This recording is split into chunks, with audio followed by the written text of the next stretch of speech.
చూస్ country delight, live better. ఇప్పుడే country delight app ని download చేసుకోండి. కవిత లెటర్ పైన కేంద్ర మంత్రి బండి సంజయ్ చాలా కొత్తగా అంటే వెరైటీగా స్పందించాడు. ఆయన ట్వీట్ చేశారు.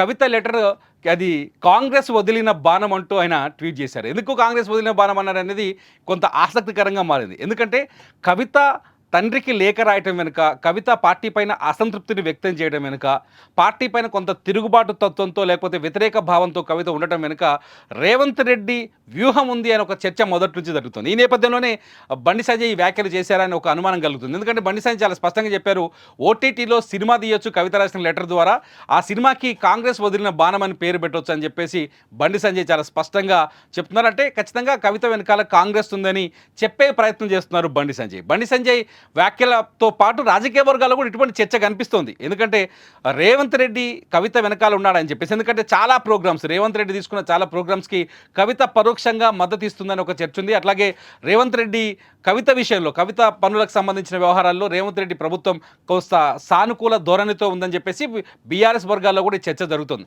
ఈ చర్చల నేపథ్యంలో ఇవాళ బండి సంజయ్ చేసిన వ్యాఖ్యలు నిజంగానే కాంగ్రెస్ పార్టీ కానీ, కాంగ్రెస్ పార్టీకి సంబంధించిన నాయకులు కానీ, లేకపోతే ముఖ్యమంత్రి రేవంత్ రెడ్డి, నేరుగా ముఖ్యమంత్రి రేవంత్ రెడ్డి ఈ కవిత అంటే బీఆర్ఎస్లో పుట్టిన ఈ ముసలం వెనుక కారకులుగా ఉన్నారా, లేకపోతే పార్టీ అసలు ఏం జరుగుతుంది, రాజకీయ వ్యూహం ఏమైనా ఉందా అనే చర్చకైతే మరింత బలాన్ని చేకూర్చినట్టయింది. బండి సంజయ్ వ్యాఖ్యలతో మీరు ఎంతమంది ఏకీభవిస్తారు? నిజంగా బండి సంజయ్ కవిత కాంగ్రెస్ వదిలిన బాణం అనే మాట చెప్పి, ఎందుకంటే గతంలో అన్నయ్య నేను జగనన్న వదిలిన బాణం అని చెప్పేసి షర్మిల ప్రజల్లోకి వెళ్ళింది, ఆ తర్వాత ఆ బాణం రివర్స్ అయింది, జగనన్నకే గుచ్చుకుంది అనే ఒక చర్చ ఆంధ్రప్రదేశ్లో ఉంది.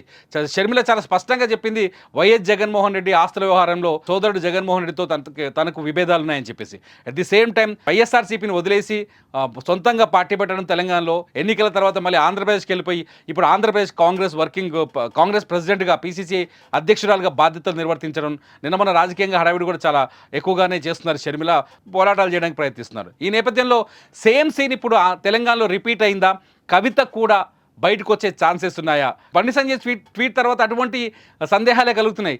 కాంగ్రెస్ వదిలిన బాణం అంటే కవిత కూడా బయటకు వచ్చే ఛాన్సెస్ ఏమైనా ఉన్నాయా? నిజంగా రేవంత్ రెడ్డి వెనకాల ఉన్నాడా అనే చర్చకు మాత్రం రాజకీయంగా కొంత ఆసక్తికరమైన చర్చ జరుగుతుంది. మీరేమనుకుంటున్నారు?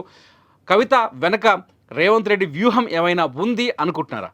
మీరు అనుకుంటే మీ అభిప్రాయాన్ని ఖచ్చితంగా ఈ వీడియో కింద కామెంట్ చేయండి. చూస్తూనే ఉండండి సుమన్ టీవీ.